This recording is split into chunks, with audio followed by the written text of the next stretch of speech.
Bonjour et bienvenue à vous, chers étudiants, chères étudiantes.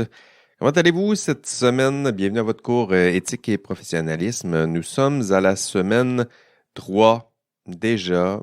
J'espère que ça se passe bien depuis le début de la session. Bienvenue à votre podcast d'accompagnement de cours préféré. Parce que je présume que c'est le seul podcast d'accompagnement de cours que vous allez avoir au moins cette session. OK, module 2, c'est fait. On l'a fait, on l'a bien fait. Vous l'avez bien fait. Puis, on a abordé les... Bon, il y a déjà 3 expressions là, si je vous dis déontologisme, éthique de la vertu, conséquentialisme. Pour vous, là, ça devrait être déjà un peu mieux maîtrisé. Ça fait partie des notions qu'on a. Il y en avait d'autres, là, mais je dirais que ces 3-là, maintenant, là, ça devrait être moins curieux et étrange pour vous, ces expressions-là. Lors de notre dernier podcast extra aussi, peut-être avez-vous écouté le dernier épisode, j'ai expliqué les différentes évaluations du cours. Je vous invite à l'écouter si ce n'est pas déjà fait. Notamment là, si vous avez des interrogations encore là, sur les évaluations du cours ou sinon sur le TP1, parce que j'en dis, je vous donne plusieurs instructions sur le TP1 et le TP1. Ça s'en vient rapidement. D'ailleurs, avant de sauter dans le module 3, dans vos échéanciers, dans ce que vous avez à faire, peut-être quelques remerciements et félicitations, tiens, je dirais, parce que ce matin, j'ai regardé les statistiques de fréquentation de l'ENA, puis votre activité partout, là, sur les forums, entre autres. J'ai remarqué que, bon, il y a au moins, je dirais qu'il y a plus de 75% d'entre vous là, qui se sont présentés sur le forum 1 où je vais le dire, je vous avais demandé de vous présenter. Ben, merci de l'avoir fait. Je vais essayer de répondre. Je dirais que typiquement, j'essaie de répondre aux 50 premiers là, pour au moins ceux-là, là, leur donner un petit courriel de votre prof. Sinon, les autres, on aura peut-être d'autres occasions d'échanger. Donc, merci de vous être présentés. Puis pour les autres, soyez patients. Là, je vais essayer de répondre au moins à quelques-uns d'entre vous. J'ai vu plusieurs, je dirais quasiment milliers de branchements à l'ENA. Donc, il y a de l'activité. C'est normal, on est presque 150 là, dans le cours, donc ça bouge. Des téléchargements des podcasts aussi. Donc, vous êtes à peu près, je dirais, pas loin de 100 à télécharger les épisodes, à tenter de les écouter jusqu'à la fin. Je n'ai pas ce genre de statistiques précises là, mais au moins, vous les téléchargez, vous les écoutez, ça vous permet de maintenir le rythme. Donc, bravo pour... je dirais pour cet engagement précoce dans ce cours-là, j'espère. En fait, je fais tout ça là, pour stimuler votre engagement, puis je suis convaincu que ça contribuera à votre réussite dans ce cours parce que c'est mon souhait le plus cher. Là. Ça semble peut-être évident venant d'un prof, mais ça reste pour moi mon souhait le plus cher, là, c'est que vous excelliez dans ce cours. Petit mot peut-être sur le forum numéro 2, qui est en feu. Au module 2, là, rappelez-vous, je vous ai demandé vos propres exemples de déontologisme, d'éthique de la vertu, de conséquentialisme, puis de puiser dans votre propre champ de la culture populaire, de ce que vous écoutez, visionnez, de ce que vous aimez. Puis, ben, c'est impressionnant. C'est impressionnant. Les exemples sont nombreux. Là, ça passe de Harry Potter je dirais au Seigneur des Anneaux, Spider-Man, qui d'autre? Naruto, là, je l'ai vu, The Office. Donc, ça vient de tous évidemment, Marvel, DC, ça vient de partout, puis vos exemples sont le fun, puis ça vous permet de tisser des liens entre les notions de cours, puis ce que vous êtes, ce que vous faites.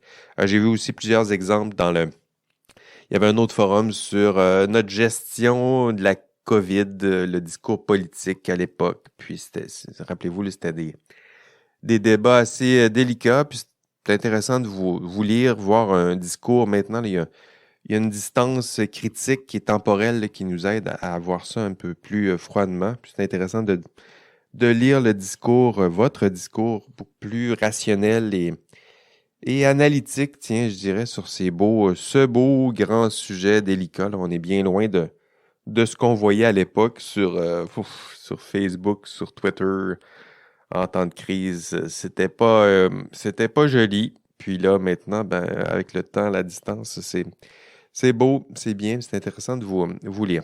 Donc, conséquentialisme, déontologisme, éthique de la vertu, ça semble maîtrisé pour plusieurs d'entre vous. Il y a évidemment peut-être éthique de la vertu à explorer encore davantage.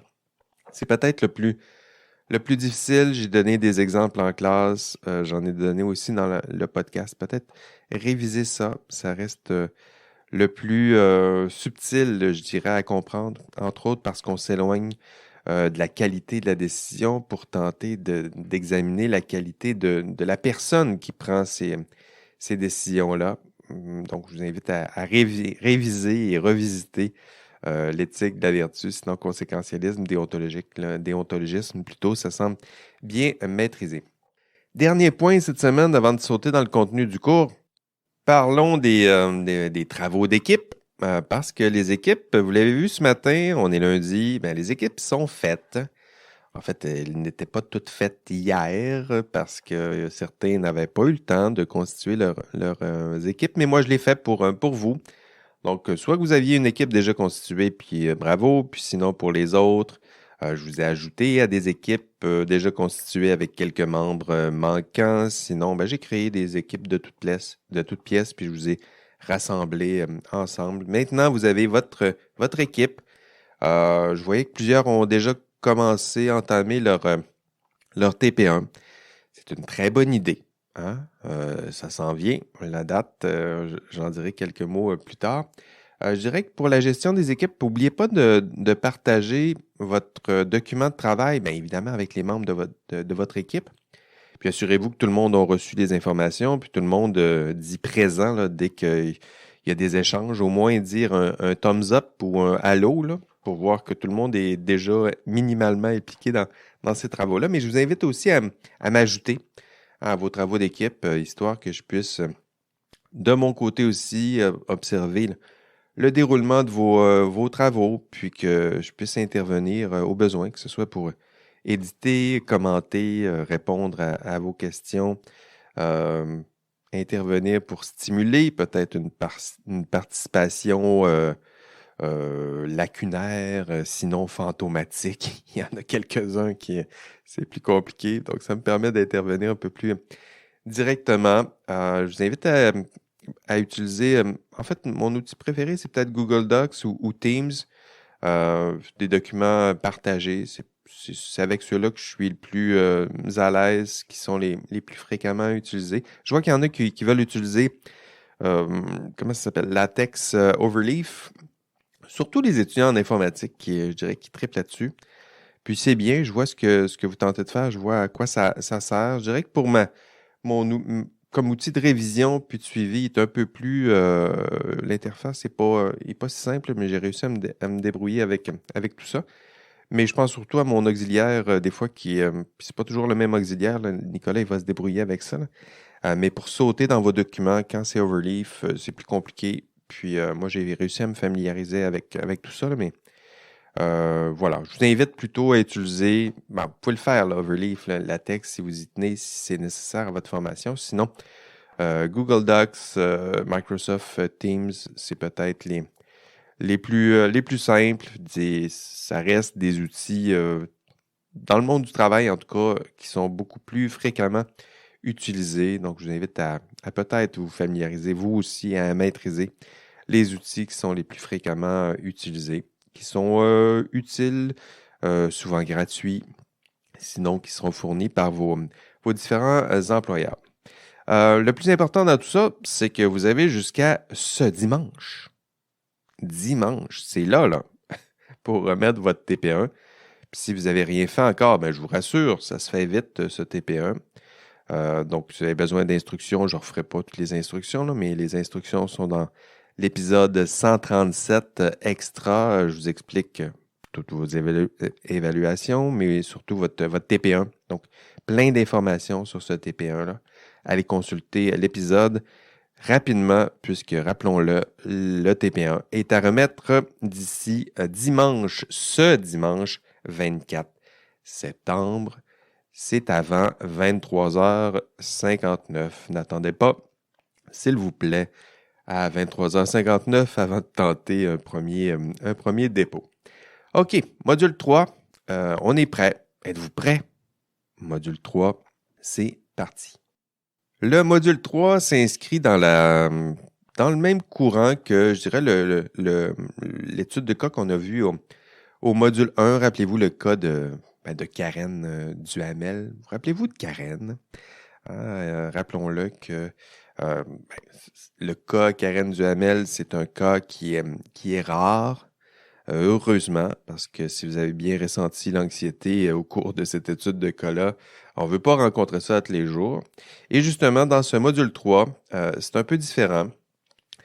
J'aimerais vous démontrer dans ce module 3 que la plupart des problèmes éthiques que vous allez rencontrer ne ressemblent pas à celui de Karen Duhamel. Donc, des problèmes qui sont moins graves, mais qui sont plus fréquents. Plus fréquents que vous ne le pensez, en tout cas. Sinon, pourquoi vous donner un cours d'éthique? Sinon, pour vous aider à vous familiariser justement avec ces problèmes un peu plus fréquents. C'est ce qu'on va examiner dans ce module. Le nombre aussi, la fréquence de ces manquements, la gravité, étudier dans quelle mesure ces problèmes sont plus ou moins graves. On va examiner la nature aussi des fautes commises. Ça fait partie des problèmes, des manquements, des fautes peut-être les plus communes et ordinaires et quotidiennes que vous allez peut-être voir dans l'exercice de votre profession. Puis c'est important d'en parler dans ce cours parce que, je vous le rappelle, puis je vais le répéter en classe, ces problèmes ne sont pas rares. On pense que c'est rare, puis les exemples qu'on a, c'est le cas de Duhamel, ça c'est rare. Mais ceux qu'on va cibler en classe dans ce module 3, ce ne sont pas des problèmes rares. C'est peut-être des problèmes qui ne sont pas assez graves pour être détectés, pas assez graves pour être dénoncés, peut-être pas assez graves pour être sanctionnés aussi. C'est une somme de petits problèmes qui... C'est le cumul de tout ça, là. Donc, plusieurs petits problèmes qui, cumulés, étant donné leur nombre, leur fréquence, la nature aussi de ces problèmes, lorsqu'on cumule tout ça, ça peut parfois causer encore plus de problèmes au système que des problèmes que je vous ai dépeints, comme le problème de Karen Duhamel. Donc ça, c'est rare. Puis quand c'est aussi grave, on le détecte, on le dénonce, on le sanctionne. Ça fait partie des enjeux. Mais que faire avec les autres petits problèmes qui ne sont pas suffisamment graves pour être dénoncés, détectés et encore moins sanctionnés? Quoi faire avec ça? Ça fait partie des enjeux de ce module 3. Ce que j'aimerais faire dans ce module 3, c'est aussi et surtout vous convaincre que vous faites partie du problème. Je sais que c'est peut-être le passage intellectuel peut-être le plus difficile de ce cours dans son entièreté, je dirais. Donc, admettre qu'on fait partie du problème. Puis c'est nécessaire pour ça de vous démontrer que toi aussi, tu fais partie du problème. Puis là, je vais te tutoyer, là, parce que je vais être sûr que ce soit bien compris. Donc, toi aussi, toi. Oui, toi. Toi aussi, tu fais partie du problème. Sinon, pourquoi t'inscrire à un cours qui va parler des problèmes dans l'exercice de la profession si ça ne te concerne pas? Parce que oui, toi aussi, ça te concerne. Toi là, qui m'écoute, qui m'écoutait peut-être distraitement avant que je dise toi. Là. Lâche ton sel puis écoute-moi parce que je parle de toi aussi aujourd'hui parce que tu fais partie du problème. On y reviendra un peu plus tard. C'est quelque chose qu'on va aborder de façon plus approfondie en classe. La question peut-être la plus importante de ce module 3, c'est êtes-vous à risque? Es-tu à risque? Il y a d'autres questions connexes qui vont tourner autour de toi. Donc, est-ce que vous êtes collectivement à risque? Dans quelle mesure? comment gérer ce risque, comment gérer toi ton propre risque, mais comment gérer le risque des autres, comment réduire ce risque. Le problème, je le mentionnais, puis je vais le répéter, là, je l'ai mentionné dans mon cours introductif. Le problème, c'est que on se trouve, on se pense bien honnête, bien intègre. Lorsque vous demandez autour de vous est-ce que tu es intègre, qui va vous répondre que non? Qui manque d'honnêteté autour de vous? Personne, surtout pas vous. Mais lorsqu'on regarde concrètement ce qui se passe, est-ce que cette auto-évaluation de notre propre intégrité, est-ce qu'elle tient la route? Parce que si ce n'est pas le cas, il va y avoir des conséquences à cette surestimation personnelle et collective de nos compétences en matière d'honnêteté et d'intégrité. Si on n'est pas aussi honnête qu'on le pense, aussi intègre qu'on le pense, il va y avoir des conséquences dans votre milieu de travail, sinon dans l'exercice de votre profession. Puis je dirais qu'une un des premiers écueils, des premiers obstacles qui est devant nous, c'est la fermeture au dialogue. Ça aussi, j'en ai parlé dans mon cours 1, puis je le répète ici. Je disais dans mon cours 1, rappelez-vous que la plupart des formations que je donne, je rencontre plein de personnes qui, au départ, me regardent avec un regard dubitatif, puis les bras croisés, puis qui ont l'air de me dire ben moi, j'ai rien à me reprocher. Tu peux parler pendant 2 heures, mais ça ne me concerne pas. Puis, ultimement, tu n'as pas grand-chose à m'apprendre. Je le dis encore ici, là, pour que ça soit bien clair. Il n'y a pas de pire élève il n'y a pas de pire personne même que cette personne-là qui croit savoir, qui sait ce qui est bien, qui se dit et se croit honnête, qui ne doute plus. Mais c'est peut-être l'absence de doute là, qui est peut-être le plus problématique. Ne plus douter de rien en ignorant peut-être ses propres ignorances et lacunes. Hein? Il n'y a rien de pire. Puis, c'est cette forme de surestimation. C'est peut-être ça qui cause vraiment le plus de problèmes, autant au niveau individuel que collectif. On va voir en classe, j'ai plusieurs exemples et plusieurs illustrations de cette surestimation personnelle et collective. Puis c'est ce que je vais tenter de briser dans le cours de demain, mais y compris, on va commencer ici, là, déjà attaquer cette surestimation dans ce podcast. Parce que à la fin de ce module 3, en abordant le thème de la surestimation puis du manquement, mon objectif, c'est que mon premier objectif, je dirais que c'est que vous cessiez de vous surestimer, donc que vous reconnaissiez vos compétences éthiques, mais surtout vos incompétences éthiques. Puis, à la fin du module 3, si j'ai bien fait mon boulot, au moins, vous ne vous surestimerez plus.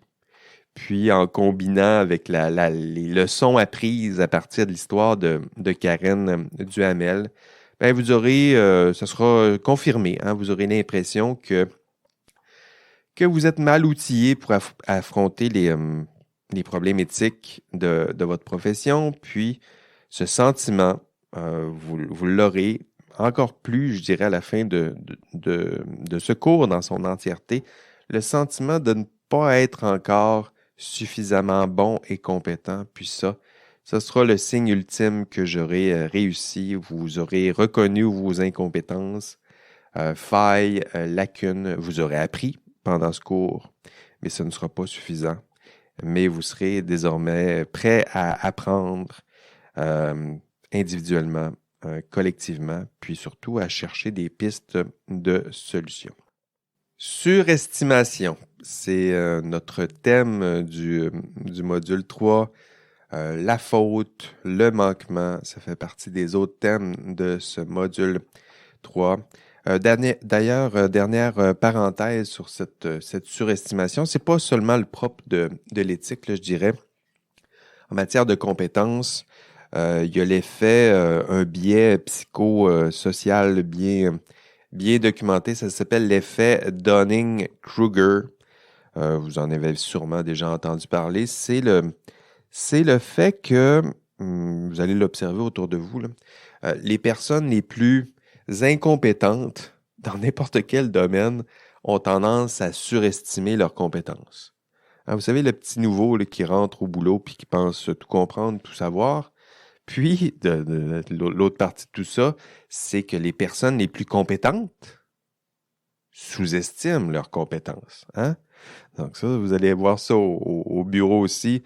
Le vieux sage et expérimenté là, qui se sent encore incompétent puis qui n'arrête pas de sentir ce sentiment d'imposteur. D'ailleurs, ce sentiment d'imposteur, il est bien, là. C'est-à-dire que c'est une personne qui reconnaît ses propres lacunes, alors que le sentiment d'aucune faille, celui-là est peut-être plus problématique puis se rapproche davantage de l'effet Dunning-Kruger. Donc, la surestimation, elle est partout. Je dirais partout où l'ignorance ou le manque d'expérience sévit. Les réseaux sociaux sont bien peuplés et sont de très charmantes illustrations de cet effet Dunning-Kruger dans des personnes souvent qui ont des incompétences évidentes puis qui malgré tout surestiment leurs compétences. Puis j'ai plusieurs exemples en tête, vous avez les vôtres, puis je suis certain que vous comprenez, on n'a pas besoin de cibler, sinon de nommer personne, évidemment. Au cours 3, pour vous démontrer que vous n'êtes pas aussi honnête que vous ne le pensez, le premier terrain que je vais explorer demain en classe, c'est la triche universitaire. C'est important de cibler des vrais problèmes éthiques avec des vrais enjeux que vous connaissez bien. Puis celui de la triche universitaire, ça vous concerne plus directement. Donc, vous ne connaissez pas encore le milieu du travail, mais le milieu universitaire, vous commencez à le connaître. Et celui de la triche universitaire, il est intéressant pour ça. Parce que vous, est-ce que vous trichez à l'université? Donc, toi, tiens, revenons à toi. Toi, est-ce que tu as triché à l'université pendant ta formation? Est-ce que tu as triché pendant la pandémie quand on t'observait pas puis quand on te laissait faire tous les travaux tout seul à la maison? Hein? Ah, pourtant, les risques qui sont associés à la triche universitaire, ils sont nombreux et les questions sont importantes. Hein? Pourquoi? Pourquoi as-tu triché, mon ami? C'est quoi les causes de cette triche? Pression de performance, peut-être? Le manque de temps, évidemment. Le manque de formation, peut-être. Des objectifs qui sont très élevés. Puis peut-être c'était trop difficile à faire. Puis le manque de compétences, la paresse, ça fait partie des causes, évidemment. L'influence des pairs. La surcharge de travail. Puis si on ajoute, on les cumule tout ça, là, est-ce que vous êtes à risque dans un tel contexte? Est-ce que tu as déjà succombé à ces pressions? On va le voir dans le cours de demain, puis je me permets de le redire ici. Ces pressions-là, hein, ces pressions que je viens de vous nommer, ça va se reproduire dans l'exercice de votre profession.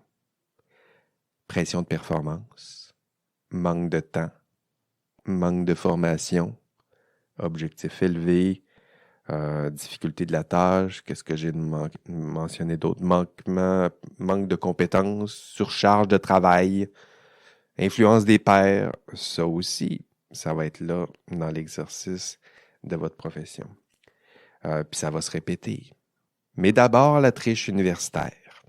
Ça sera notre principal problème demain.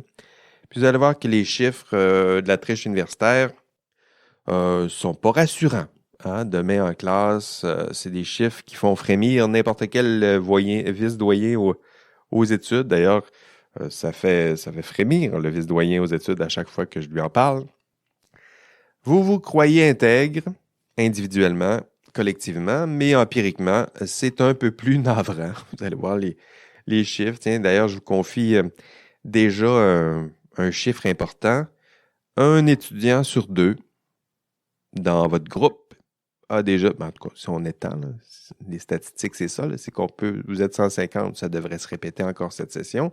un étudiant sur deux dans votre groupe a déjà triché à l'université pendant son programme en sciences et génie. Donc, la moitié.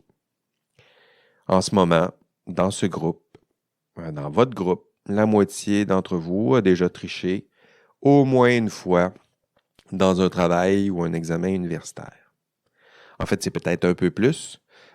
Méthodologiquement, habituellement, le problème avec les problèmes éthiques, là, c'est qu'on les confie pas toujours. Il y a une partie de personnes qui se gardent une petite réserve. Donc, une personne sur deux admet avoir déjà triché. Donc, ce qui nous permet de déduire que c'est peut-être un peu plus, parce qu'on pourrait anticiper que peut-être qu'il y en a dans le 50% qui n'ont jamais triché, qui ont peut-être déjà triché, mais qui ne sont pas prêts à l'admettre.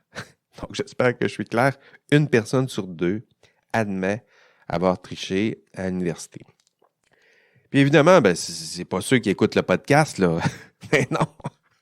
C'est l'autre moitié qui n'écoute pas le podcast, hein? C'est rassurant, puis c'est surtout pas toi, là, qui a déjà triché.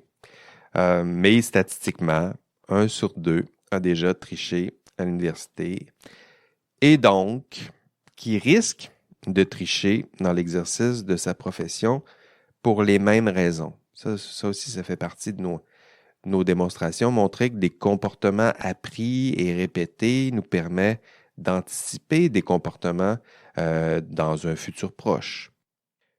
Parce que les pressions seront les mêmes dans quelques années. Donc, ceux qui ont triché à l'université pour de bonnes et moins bonnes raisons, les causes risquent d'être les mêmes dans l'exercice de la profession et ce, 1 sur 2 risque de se répéter. Hein, ça fait partie du problème. Une personne sur 2 triche, admet avoir triché et 100% se disent et se croient intègres et honnêtes et ça fait partie du problème, c'est-à-dire que la grande majorité de ces petits manquements, de ces petites triches ordinaires, bien, elles sont commises par des personnes comme vous et moi. Moi aussi, je suis là-dedans. Des personnes qui se disent et se croient honnêtes. 50%. 50%, c'est beaucoup. Puis là, je sais que ça pourrait être tentant pour toi de te dire, ben là, moi, ça va être différent là, dans le monde du travail. Mais vous allez voir que demain au cours, les résultats empiriques du monde du travail sont pas plus encourageants. Hein? C'est à peu près la même proportion. 50% d'entre vous, d'entre tous ceux qui travaillent dans l'exercice de leur travail, dans le monde du travail, il y a une personne sur 2 qui va commettre des manquements. Puis là, les manquements qu'on va identifier en classe, c'est mensonge, vol, petit vol peut-être, mais vol quand même, violation des politiques internes, que ce soit en matière de sécurité, santé, qualité, des comportements inappropriés. Il y a toutes sortes de variations autour de ce charmant thème. Harcèlement, discrimination, violence psychologique, plagiat. Choisissez votre poison, là, ça ne change pas vraiment d'ici avec la triche universitaire et les petits manquements dans le monde du travail. Ça se ressemble. Une personne sur 2, rappelons-le, va commettre l'un ou l'autre des petits manquements que je viens de vous lister dans son milieu de travail. Donc, 1 sur 2. Pas toi, évidemment. On verra. 1 sur 2, c'est un constat important parce que vous êtes à risque, parce que toi aussi, tu es à risque, parce que vous êtes tous, nous sommes tous et toutes sensibles à ces contextes de risque. Hein? Moi aussi, d'ailleurs, je m'inclus là-dedans. Là. Je vais parler du vous, du tu, mais je suis là-dedans aussi. J'ai l'honnêteté de ne pas me sentir à ce point-là différent de la majorité. Il y a la question de l'habitude, j'en ai parlé un peu plus tôt. Vous avez tous prise de bonnes et moins bonnes habitudes pendant votre formation universitaire. Vous vous êtes dit, il y a des standards élevés en matière d'éthique, d'intégrité à l'université, puis vous avez tenté de bien les mettre en œuvre, mais vous avez peut-être parfois dévier. Et pourquoi? Ben, la réalité, c'est que ce soit à l'université ou dans le monde du travail, vous connaissez souvent mal les règles, les normes, euh, surtout les normes légales, les normes éthiques là, qui sont associées à votre milieu de travail. Vous les connaissez encore très mal. Vous connaissez mal les attentes, les obligations qui sont associées à l'exercice de votre profession. Vous connaissez mal vos droits, vos devoirs, vos obligations. Vous connaissez mal vos propres inclinaisons, vos habitudes, vos biais, vos failles. Mais vous vous sentez compétent.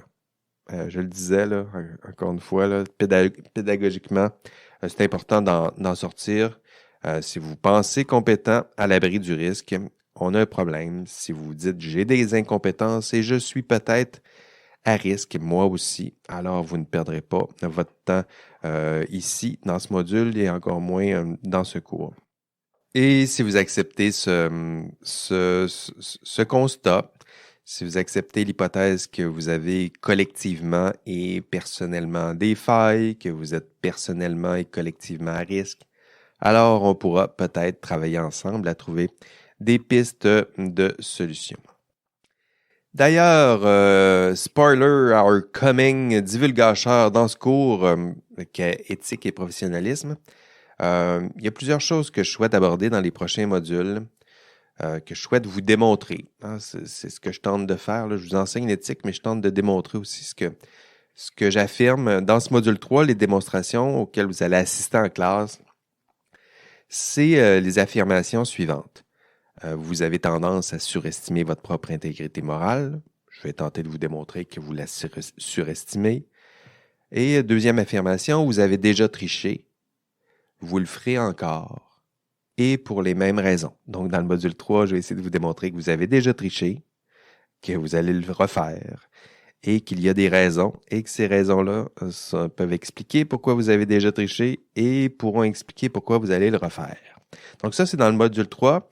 Mais ça me permet de mettre la table pour d'autres affirmations. Module 8, par exemple, on va voir l'affirmation suivante. Je vais tenter de vous démontrer que vous avez tendance à être plus loyal envers votre employeur qu'envers votre ordre professionnel. Donc ça, c'est au module 8. C'est autour du conflit de loyauté. Le module 9, vous avez tendance à privilégier vos intérêts personnels et ceux de vos proches, au détriment peut-être des intérêts qui sont associés à l'exercice de votre profession. Ce sera le module 9, on va parler du conflit d'intérêts. Le module 10, vous avez généralement tendance à vous plier à l'autorité. Hein? Donc ça, on y reviendra au module 10 lorsqu'on va parler de la soumission à l'autorité. Et toujours au module 10, vous adoptez généralement les comportements de vos collègues. On va parler de la pensée de groupe, de la pensée groupale, de l'influence groupale. Ce sera au module 10, fait partie de ce que je souhaite vous démontrer tranquillement, progressivement, module après module, d'ici la fin de ce cours. Parce que ces affirmations, ça illustre des tendances, des pressions qui créent des problèmes. Puis, encore une fois, c'est le cumul de ces tendances et de ces pressions qui peuvent engendrer des problèmes qu'on qualifiera de systémiques ou organisationnels. Donc, pas des problèmes seulement individuels où on vous dit ben, ça dépend de chacun, il faut juste les former individuellement. Non, il y a des problèmes qui sont plus systémiques, qui dépassent les seuls individus, puis ça demande et ça exige des solutions systémiques et organisationnelles. Et ça, on va s'attaquer à ça d'ici la fin de la session. Parlant de tendances, de failles, de fautes, de manquements, cette semaine, dans le module 3, dans l'enregistrement de cours aussi, si vous nous écoutez à rebours, sinon demain en classe, je vais vous présenter et je vais vous résumer les travaux de la commission Charbonneau. vous en avez vu un extrait là, avec le code Karen du ML, mais je vais vous présenter la commission dans son ensemble parce que faut que vous sachiez, faut que vous connaissiez, faut que ça fasse partie de votre culture professionnelle. Puis je vais m'en assurer dans ce module 3, je vais m'assurer que vous connaissiez minimalement, mais au moins un peu, vous aussi, les travaux de la commission. Vous allez voir, une commission importante, C'est un des jalons importants dans l'histoire du système professionnel qui sera le vôtre. C'est assurément un jalon important dans l'histoire de l'industrie de la construction. Et vous devez connaître cette histoire. J'ai préparé un module extra, vous allez le voir, là, qui couvre et recouvre les travaux de cette commission pour vous donner les connaissances minimales en cette matière. Je vous invite déjà vivement à consulter ce module extra là, si ce n'est pas déjà fait. Puis faites attention, hein, c'est-à-dire que même si ça pourrait être tentant pour vous de vous dire, ben là, c'est l'industrie de la construction, ça ne me concerne pas, c'est du génie civil, ça ne me concerne pas. C'est sûr que si vous êtes en génie civil et dans l'industrie de la construction, là, vous vous sentez directement interpellé et vous allez vous sentir directement interpellé. Mais si vous êtes à l'extérieur de ces champs d'exercice de la profession ou de ce champ du monde du travail, donc l'industrie de la construction, c'est particulier, mais vous allez voir que ça vous concerne toutes et tous. C'est-à-dire que les problèmes plus généraux qui sont cités devant la commission, puis qui sont cités dans le rapport de la commission Charbonneau, là, vous allez devoir en lire une partie, vous allez voir que ces problèmes généraux vous concernent toutes et tous. Hein, même toi. Même toi qui peut-être ne se dirige pas en génie civil ou dans l'industrie de la construction. Parce que quand vous allez explorer mon résumé, lorsque vous allez lire le rapport de la commission Charbonneau, vous allez voir que les problèmes, évidemment, ça ciblait le milieu de la construction, puis c'était encore plus précis, là, ça ciblait le milieu de la construction à Montréal et à Laval pendant une période là, historique qui s'échelonnait sur 10 ans. Donc, ça se peut que si vous connaissez des personnes qui travaillent en dehors de Montréal et à Laval, ils ne se sentent pas concernés dans le rapport en question, parce que le rapport en question, ça ciblait l'industrie de la construction à Montréal et à Laval. Mais encore une fois, je vous invite à réfléchir plus largement à ces questions. Donc, pour vous, pour toi, ce sera d'observer. Hein, c'est plus ça que je veux que vous fassiez. Là. Essayez d'observer comment des professionnels, vous serez bientôt des professionnels, OK? Essayez d'aller voir comment des professionnels comme vous qui, dans leur cas, qui ont promis de protéger le public, puis de servir la science, les faits, la rigueur, la loi, ben allez observer comment des personnes qui ont promis, qui ont fait ce genre de promesses, observez-les comment ils agissent dans un contexte où il y a plusieurs pressions exercées, là, des pressions qui sont associées à la réalité du travail. Observez-les lorsque ces pressions deviennent problématiques. Observez-les lorsque les pressions d'autorité sont non seulement viciées, mais sont intenses. Observez-les lorsque l'influence des pairs est toxique. Observez. Hein? Observez comment un système, ça aussi c'est important, observez comment un système, lorsqu'il est corrompu, peut corrompre des personnes comme vous et moi. Ça, c'est une leçon importante de la commission Charbonneau. Des personnes comme vous et moi qui se croient et qui se disent honnêtes, qui tentent même d'être honnêtes et qui, parce que le système étant corrompu, étant problématique, étant vicié, ben, va corrompre les individus qui s'y trouvent et qui y travaillent. Puis de votre côté, ben, demandez-vous comment vous auriez agi, qu'est-ce que vous auriez pu faire et qu'est-ce qu'on peut faire maintenant pour éviter que ce genre de problème se reproduise. Les travaux de la commission Charbonneau, donc. Allez voir ça, allez lire ça, allez écouter ça, essayer de comprendre, commencer à étudier cette commission parce qu'il faut que ça fasse minimalement partie de vos connaissances professionnelles. OK, parlant d'études de travail, parlons de ce que vous avez à faire dans ce module 3. Donc, quoi faire cette semaine pour celles et ceux qui ne sont pas encore familiers avec la formule du cours. Je me permets de la répéter peut-être une dernière fois, là, mais vous savez ce que vous avez à faire. Chaque semaine, il y a un nouveau module qui ouvre. Vous allez consulter la feuille de route de l'ENA. Vous cliquez sur le module en question. Cette semaine, c'est le module 3. Vous allez dans la section contenu, puis vous suivez la marche à suivre. Et cette semaine, la marche à suivre va comme suit. 1. Écoutez le podcast. Ben bravo, c'est fait 3 épisodes, en fait 4 avec l'extra. C'est fou. Vous avez tout fait ça déjà. Deuxième étape, deuxième chose à faire, ben demain, venez en classe. C'est à 12h30. Même endroit, même heure. C'est au Doc Coninck 1153. Sinon, vous écouterez, comme vous l'avez déjà fait, en rattrapage, l'enregistrement de cours.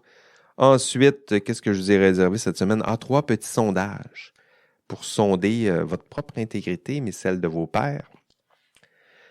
Autre chose à faire cette semaine, ben, il y a des lectures et cette semaine, je dirais que la principale lecture, c'est le rapport de la commission Charbonneau.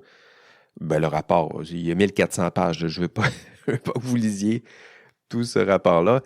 Ça s'intitule Tome 3, Stratagèmes, causes, conséquences et recommandations. Pour vous, là, c'est très important d'aller voir non seulement ce tome 3, mais j'ai ciblé encore plus précisément le chapitre 2 intitulé Les causes. C'est de page 70 à 74 qui fait 50 pages à lire, mais c'est un rapport. Puis là, c'est une lecture attentive. C'est pas une lecture sommaire en diagonale, donc c'est une lecture attentive. Mais en même temps, là, je vous invite à pas trop traîner votre surligneur et votre stylo. Mais je dirais que c'est peut-être pas une lecture à faire là, de façon distraite en écoutant un autre podcast préféré. Donc, lecture attentive pour essayer de comprendre avec toujours la même question en tête. Là. Quelles sont les causes? Pourquoi? Pourquoi ces personnes-là ont commis ce genre de geste? Puis vous allez voir que ça va être une lecture qui sera fort enrichissante pour vous. Autre chose à faire cette semaine, ben, consulter, j'en parlais un peu plus tôt, le module extra consacré à la commission Charbonneau. C'est un petit résumé, une petite vidéo là, dans laquelle entre autres, il y a une vidéo de 2 minutes que je fais un résumé de ce que je vous présenterai demain en 30 minutes. Évidemment, il y a moins de contenu dans le vidéo en 2 minutes, mais ça permet quand même de mettre la table pour demain. Quoi d'autre à faire cette semaine? Bien, participer au forum du module 3. Il y a plusieurs questions, vous allez voir, passionnantes encore une fois cette semaine. Quoi d'autre? Il y a des questionnaires. Il y a un questionnaire à chaque module. Il y a un autre questionnaire cette semaine. Le questionnaire, c'est sur la nature et la mesure de la faute professionnelle. Donc, voilà les tâches que vous avez à faire cette semaine si vous voulez réussir ce module 3, parce que si vous faites tout ça, vous allez atteindre les objectifs de ce module. Et je vous rappelle les objectifs de ce module 3. Être capable de définir, reconnaître la faute et le manquement professionnel. Donc, êtes-vous capable de le définir, cette faute et ce manquement, et de le reconnaître lorsqu'il y a faute et manquement? Deuxième objectif, estimer le nombre de manquements et de fautes, leur gravité. Êtes-vous capable de mesurer, d'estimer c'est quoi les fautes qui sont les plus communes, c'est quoi quelques chiffres qui vous seront présentés demain? De nommer, d'expliquer les principales causes des manquements et fautes professionnelles. Expliquer les causes. Ça fait partie des objectifs. Connaissez-vous les causes des manquements et fautes professionnelles? Et dernier objectif, expliquer des pistes, nommer et expliquer des pistes de solutions pour réduire le nombre de fautes et de manquements. Et pour trouver des pistes de solutions, il faut connaître les causes. Et ça, on revient à l'objectif précédent. Une fois que vous serez capable d'identifier les principales causes de ces manquements, vous serez capable de proposer des pistes de solutions. C'est ce qui vous attend et ça fait partie des objectifs de ce module 3. Sinon, ce serait tout pour cette semaine, tout pour ce module 3. En fait, on se revoit demain en classe.